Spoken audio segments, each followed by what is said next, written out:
Hey, everybody. First of all, happy Pride. I want to say happy Pride to all of you.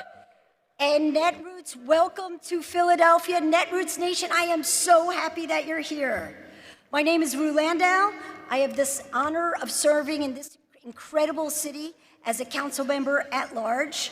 And we are thrilled to have progressive leaders, organizers, advocates, and elected officials from across the country joining us here in our city of brotherly love, sisterly affection, and sibling solidarity. Before joining City Council, I spent my entire career as a civil rights and housing attorney and advocate. My wife, Carrie, and I were honored to receive Pennsylvania's first same-sex marriage license ever, 2014. And 2 years ago, I had the privilege, believe it or not, to be the first openly LGBTQ person elected to Philadelphia City Council.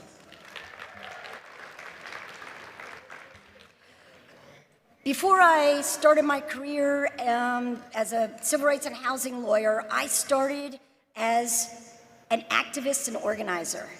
I was in ACT UP Philadelphia. I worked with the Kensington Welfare Rights Union. We fought for access to health care at a time when the government turned their backs on people with HIV and AIDS. And we fought for access to housing for people who were homeless or on the edge here in Philadelphia and needed affordable, safe, secure housing. We are back here again today. As a lawyer and an advocate, and also in my role in City Council, we learned that progress rarely happens because people in power decide it's time. It happens because people organize, build coalitions, demand change, and refuse to accept that things have to stay the way they are. We reject the status quo. As a proud queer woman who serves this city, I carry that history with me every day. I know that I am standing on the shoulders of people who fought battles long before I arrived, and I know that every one of us has a responsibility to make sure that the next generation inherits a more just, more equitable, and more compassionate country than the one we were given. That's why gatherings like Netroots Nations mean so much, because every victory we celebrate today, from civil rights protections to marriage equality to worker protections and reproductive freedom, exists because people came together, built movements, demanded what is right by us, the people, for the people, and stayed in the fight even when the path forward wasn't clear. And that work is as important today as it's ever been. Across the country, we're seeing attacks on LGBTQ+ communities, immigrants, workers, and the fundamental rights that so many fought to secure is being unraveled.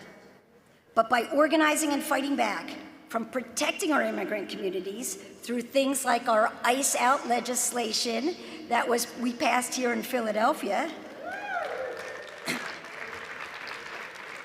to defending the rights and dignity of renters facing harassment by negligent landlords, to making renting and living in Philadelphia more affordable. We're passing legislation every single month to make sure that we are trying to make Philadelphia the most equitable, affordable place that we possibly can, while we are protecting everyone who lives here or comes to visit here as well. And despite all of the attacks that we're getting from the feds, there's one thing I've learned here in Philadelphia. It's that people are still hungry to believe that progress is possible. They're hungry for leaders who will fight for them, organizers who will bring people together and win, and movements that are grounded not in fear, but in hope. Looking around this room, I see exactly those people. I see organizers, advocates, electeds, labor leaders, activists, community members who have dedicated themselves to building a more just country. The work ahead of us will be difficult, but no one in this room expected change to come easy, because you have all been on the ground fighting for and demanding what is right and what is just, and that is why you're here, coming together, learning from each other, and teaching each other as well. We came here to Netroots because we believe a better future is possible. We came here because we know that when people come together across communities, across states, across movements, there's no challenge we can't meet. So thank you for being here. Thank you for the work you do every day. Thank you for bringing your energy, your ideas, and your passion to Philadelphia. We got this when we do it together. Welcome to Netroots Nation, Philly. A pastor, prophetic voice, and champion for social justice who leads a congregation of more than 13,000 at Friendship West Baptist Church in Dallas, and the Democratic nominee for Texas's 30th Congressional District. Please welcome Reverend Dr. Frederick D. Haynes III. Much. Netroots Nation is more than just a convening, it's a cause for justice. We are more than just a meeting, we are a movement that will indeed make a difference, especially for such a time as this. It's clutch time.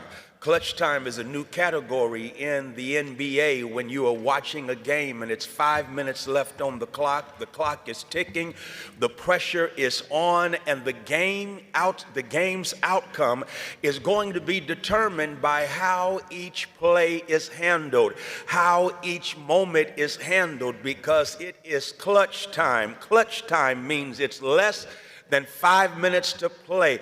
It's somehow just a 5-point or less differential between the team that is winning and the team that is losing. It is clutch time. I think that's an appropriate metaphor for where we are in what Maya Angelou called these yet-to-be United States of America, as we rush toward 1 month from now when we will commemorate 250 years since the signing of the Declaration of Independence. We are doing it at a time in this nation's history where it is clutch time. It is clutch time because the election of 2026, the midterms, will in a real sense determine whether or not this nation embraces what it says on paper, or if it continues its oligarchic rush toward fascism. It is clutch time. Will this nation end its cold civil war, or will we become one nation under God, indivisible, with liberty and justice for all? It is clutch time. It's clutch time, and the question becomes during clutch time, what do we do with the ball? This will shout you right here. Reverend Jesse Jackson said to someone who was discouraged because they were always under attack, he said, always remember the opposing team only tries to stop the one who has the ball. It dawned on me that everything we've experienced in the last 10 years is a result of the fact that we've got the ball. And because we have the ball, the question becomes, what are we going to do during clutch time? Clutch players of the year know how to handle the ball during clutch time. So let's make sure we handle the ball right. I think it means at least these things. Number one, it means that we have to be, watch this, a team that dreams through this current nightmare. We're in a nightmare called Project 2025. We are in a nightmare where we have a cult leader in the White House who is running roughshod over democracy. It is a nightmare where workers are under attack. It is a nightmare where the greedy are exploited exploiting the needy. We are in the midst of a horrific nightmare where climate change is seen as a joke, and environmental justice in a real sense is something that is not happening. It is a nightmare. But the good news is we've known nightmares before, but we always had the courage to dream. We dreamed, as John Kennedy said, quoting the great person of old, George Bernard Shaw, some people see things as they are and ask why. I see things as they ought to be and ask why not. And did not Martin Luther King Jr., in the midst of a nightmare of Jim and Jane Crow oppression, declare, I have a dream? I'm simply saying this is the time to dream. We are living in a nightmare that is a dream for the Epstein billionaire class, and it's their dream that has created our nightmare. So surely we can have a dream if we come together as a team and dream of a beloved community, dream of what liberty and justice for all looks like, as we raise the question in a real sense, remixing Frederick Douglass, the prophet of justice, who said on July 5th, what was it, 1852, when Douglass declared, what to the slave is your 4th of July? May we this July 4th say, remixing Frederick Douglass, what to those who were othered is your 4th of July? What to those terrorized by ICE agents is your 4th of July? What to 140 million Americans who are economically insecure is your 4th of July? Here's what we do. We dream of what this nation should become. Lori Beth Jones told the story about a kid who went to bed, had a dream that was interrupted by a bear in the dream chasing him. When the bear got close enough to grab him, he said, Mr. Bear, are you going to eat me? To which the bear responded, I don't know, this is your dream. And I came to Philly to say to all of us, it's still our dream. It's still our dream to create economic justice. It's still our dream to make America a beloved country for all and not an empire that exploits. It is still our dream to create a class of a nation that in a real sense understands the real strength of a nation is not its military bases around the world, but instead bases of love and compassion and concern for all. That is our dream. But finally, I simply say to us, not only must we be that team that dares to dream, but recognize the arc of the moral universe has been beaten, but we can still bend it toward justice. I like that, because justice, Michael Eric Dyson says, is what love sounds like when it speaks in public. Justice, John Crossan says, is enoughness. Justice is having the back of those whose backs are against the wall. We've got to ensure that we fight for justice, and when we do it by any means necessary. Read Daniel Favors piggybacks on the brilliant jurist Thurgood Marshall, who told his students, do what is right and let the law catch up, and tells the story about a classroom of third graders, and before them was a teacher with a bowl of goldfish that was right next to her on the desk, and she said, I'm about to leave this room. I'm taking this goldfish out of this bowl, and I'm going to go, and if anybody dares to rescue this goldfish, you will be expelled from this school. Imagine the horror of the third graders as she took the goldfish out of the goldfish bowl and water, a structure where it was designed to thrive, and placed it on a structure designed for its demise. When she took the goldfish, it's now flipping and flopping, gasping for air. She exits the room. The students sit there. One of them says, we can't let the goldfish die. Grabs the goldfish, puts it back as they came together. They grab the goldfish, put it back in the goldfish bowl. The teacher opens up the door. Congratulations, you all get an A, because the lesson of the day was always have the moral courage to do what is right, regardless of the threatening consequences. When we leave Philadelphia, may we have the moral courage of that third grade class, because if they can rescue a goldfish, then we can rescue and redo American democracy. If they can rescue a goldfish, we can create public education that is quality for all of our students. If they can rescue a goldfish, we can bring about environmental justice. If they can rescue a goldfish, then we can fight to end poverty and declare war on poverty and not a war on the poor. If they can fight for goldfish, we can fight to make America one nation under God, indivisible, with liberty and justice for all. How do I know we're going to win?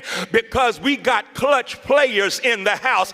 And since we've got clutch players in the house, I guess I'll quote, who is it? Kendrick Lamar. All's my life I had to fight, but if God's got us, we gonna be all right. We gonna be all right because we are clutch players who are ready for clutch time.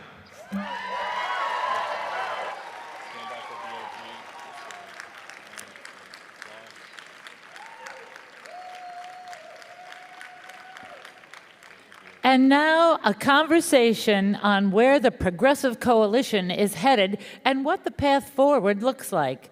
Moderating is Netroots Nation Board President, Melissa Ryan, joined by U.S. Representative Summer Lee of Pennsylvania's 12th Congressional District and U.S. Representative Delia Ramirez of Illinois' 3rd Congressional District and U.S. Representative Ana Lilia Mejia of New Jersey's 11th Congressional District.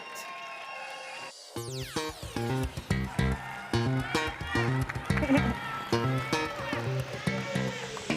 right, shall we sit?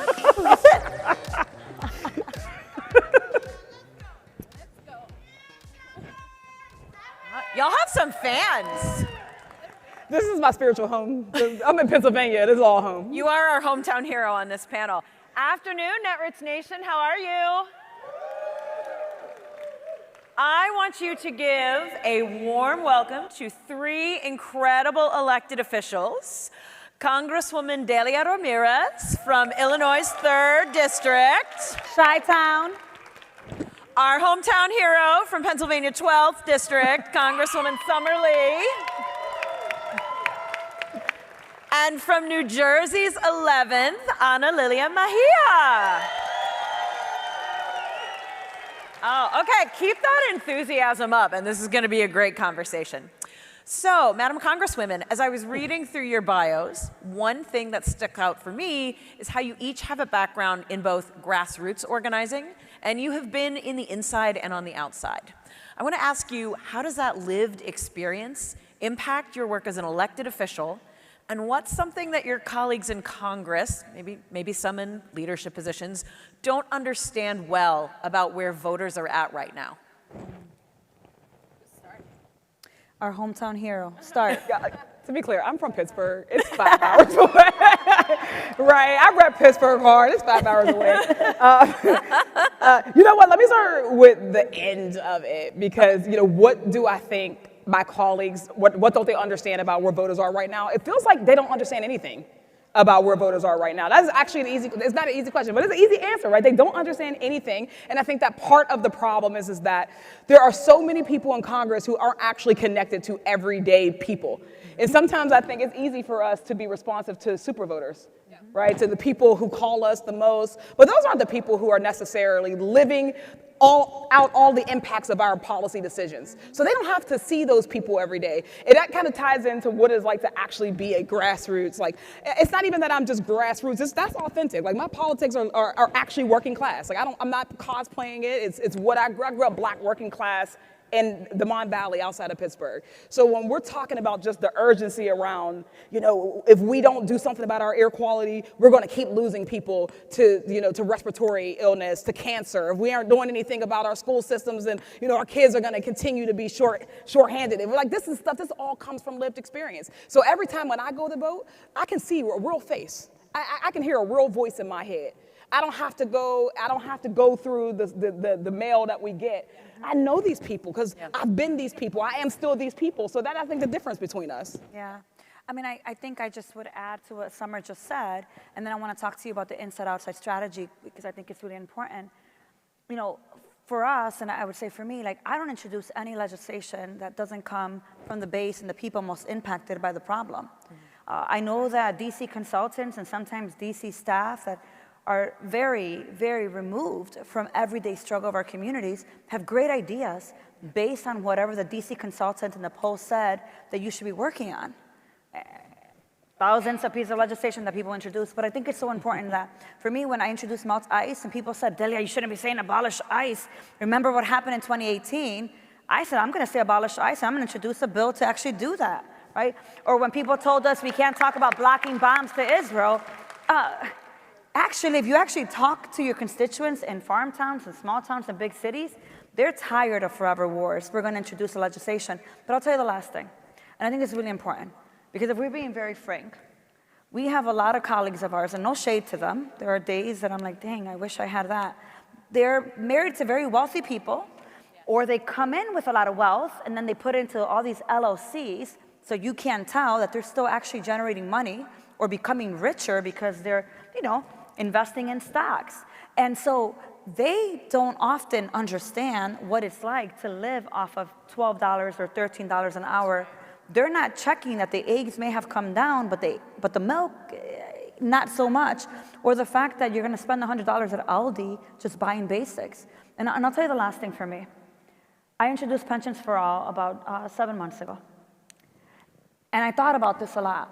My dad worked in a factory, an industrialized bakery, for 20-something years. Papi got cancer, and unfortunately got kidney cancer. He couldn't keep working. And so, 63 years old, he had to retire from the assembly line.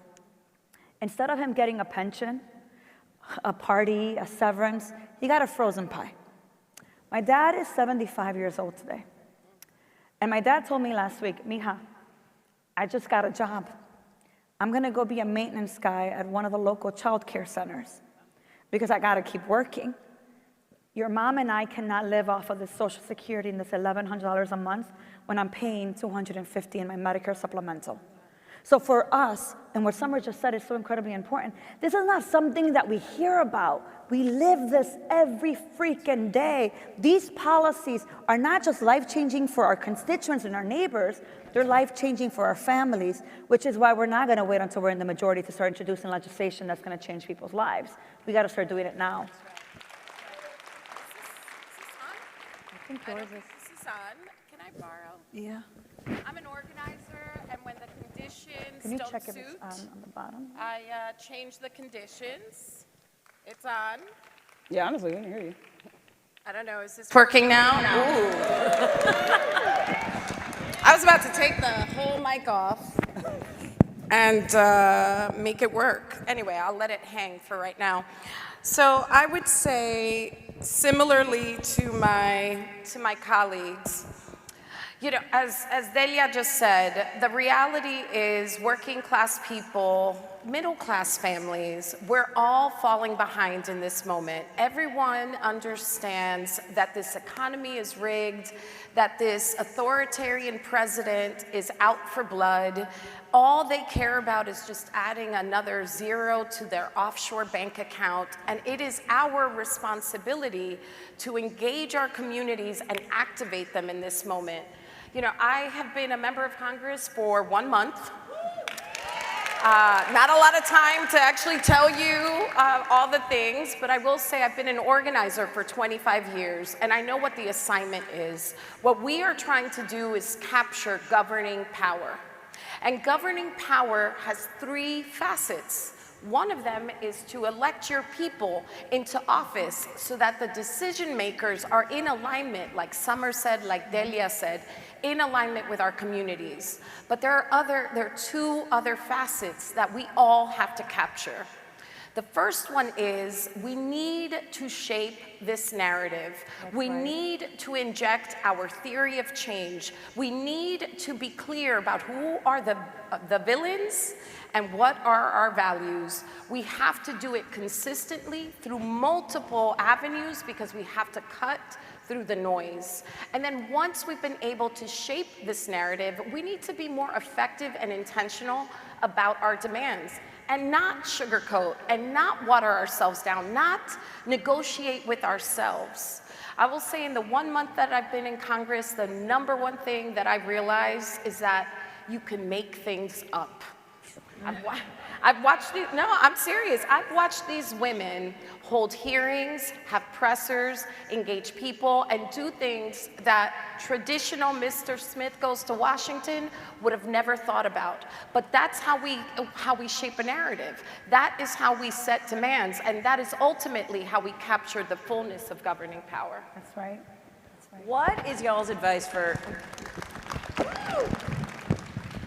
Folks are so, I think, disillusioned right now, and I think there is a particular disillusion with our elected officials and our state of democracy.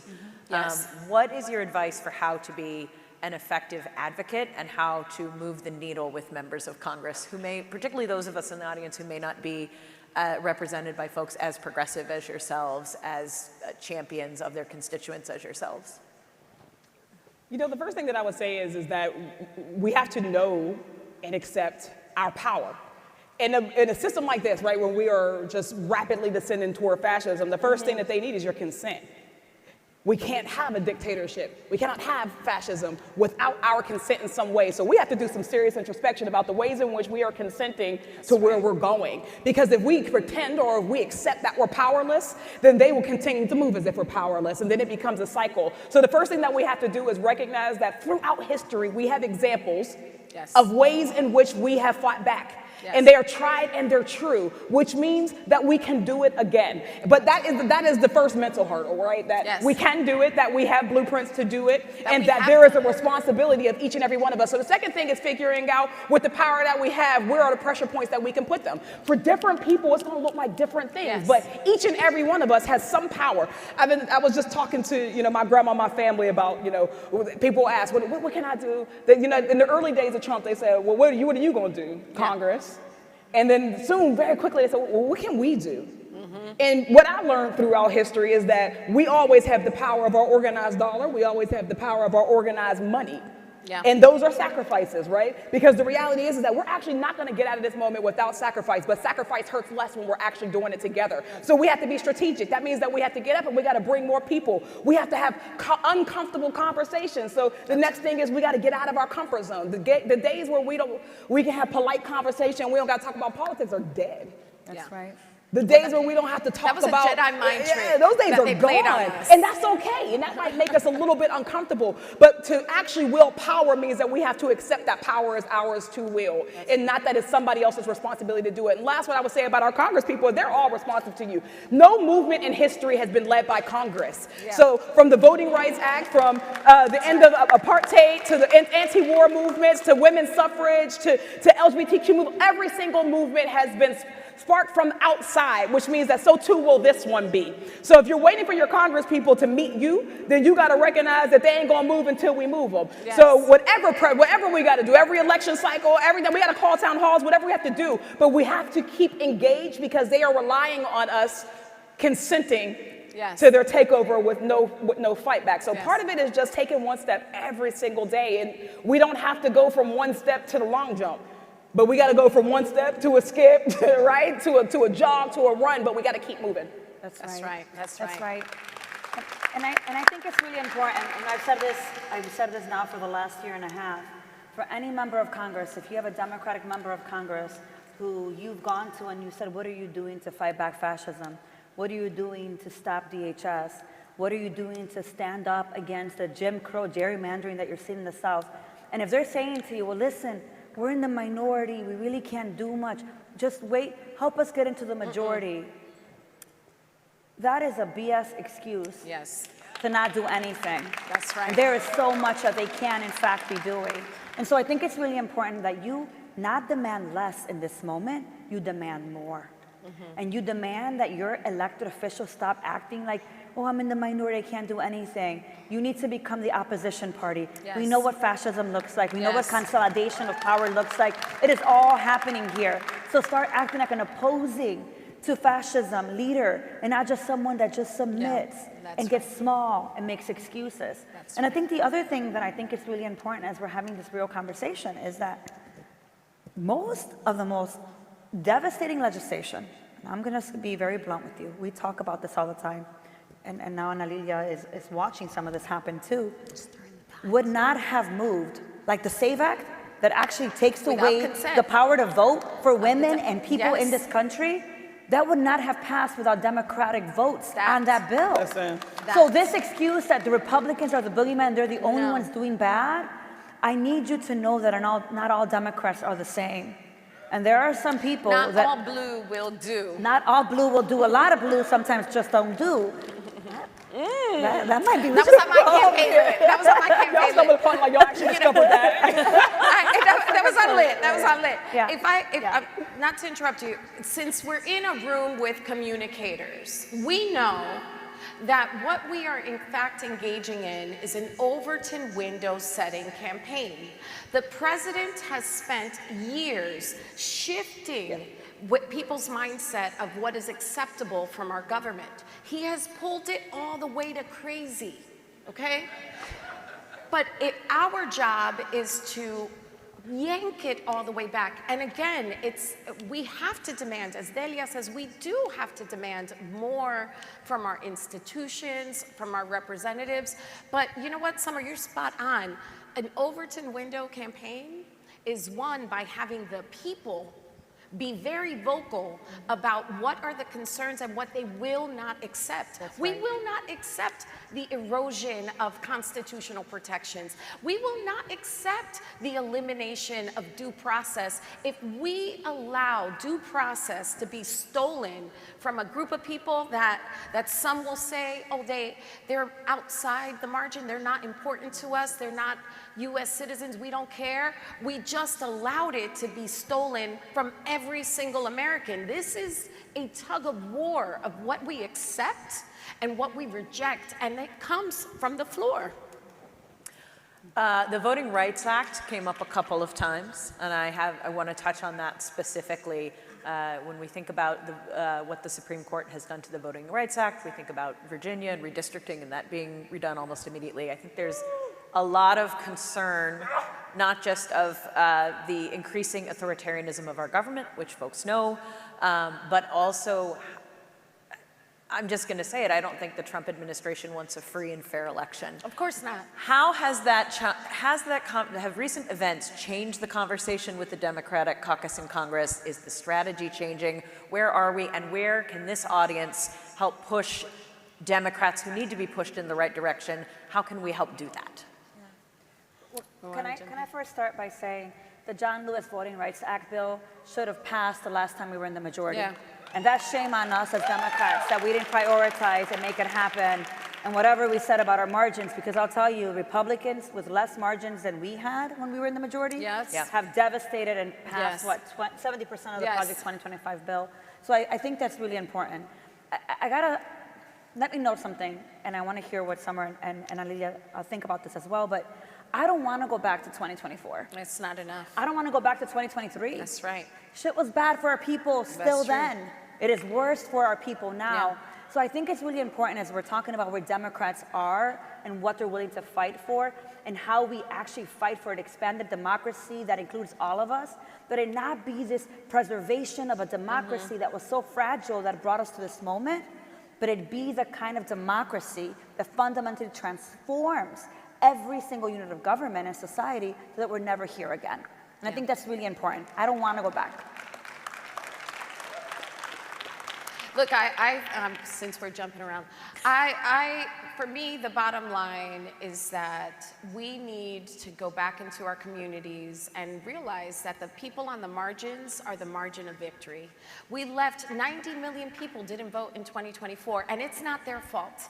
It's that we did not speak to the issues that were keeping them up at night. And let me tell you, again, I've been in Congress for 1 year. I've been an organizer for 25. But it feels like a a year, I'm sorry, right? I said a year. Feels For like a a month. year. It does feel like a year. For a month, I've been an organizer for 25 years. This last cycle, I literally had to beg so many people, not y'all, that we needed to pay attention to, when we talk about housing, the fact that so many establishment Democrats and most certainly Republicans, they speak about home ownership, forgetting that like a great majority, especially of Democratic voters, rent. So many people have housing insecurity, how you can't even get to the point of home ownership when the entire system is rigged. But we have this muscle memory, this way of capitulating to moneyed interests, to big banking, to corporations, and then forget that so many people on the margins then get completely erased. And then we're mad at them for not showing up. It is our job, I still count myself as an organizer, it is our job though to continue to crank it up and to say, you know what, whenever you get any politician, myself included, feeding you soup and telling you, no, no, no, no, I know you care about the homeless or housing or home insecure or whatever, but I want to talk to you about, you know, making home ownership more possible. You need to yank them back into reality and say, what happens to the people on the margins if you continue to pretend like they're not there? They're not going to be there for us to preserve this democracy. So I think we have to like totally flip around what we prioritize, not only as organizers, not only as communicators, and also as representatives. I'll stop talking now. So, I recognize we only got a couple minutes, and I took a second here because I actually have a lot of feelings about I'm sorry, the question that actually didn't get addressed, which is about voting rights. Yeah. And I think that part of that is because it is a third world because people think it's a black issue, and a whole bunch of people don't want to talk about black issues.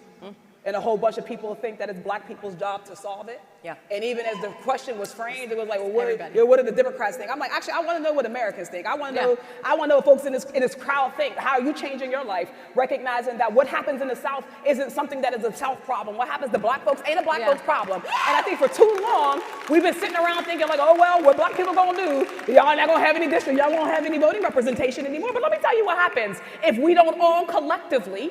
However you identify, Democrat, Republican, Independent, Green, DSA, whatever it might be, if we don't all figure this out, or if we're waiting for black people, I promise you, everything that you care most about is housing, environmental justice, mass gun violence, educational equity, Medicare for all, any of the things that you care most about will now be tied to the fate of black people down in the South. That's right. Fighting back against illegal, racist gerrymander. So you better make it your problem. That's right. You better make these black people problems your problem.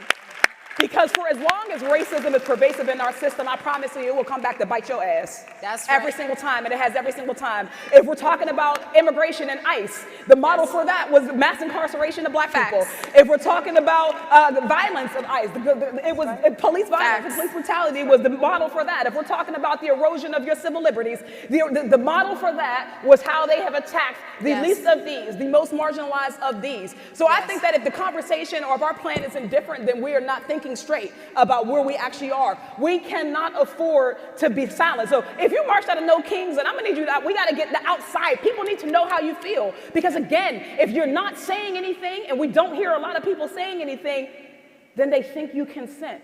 Yes. Right. And I don't hear enough people with enough urgency about this. The loss of up to 20 seats. Was that the number? Like 20 to 40 to 20 seats? Yeah.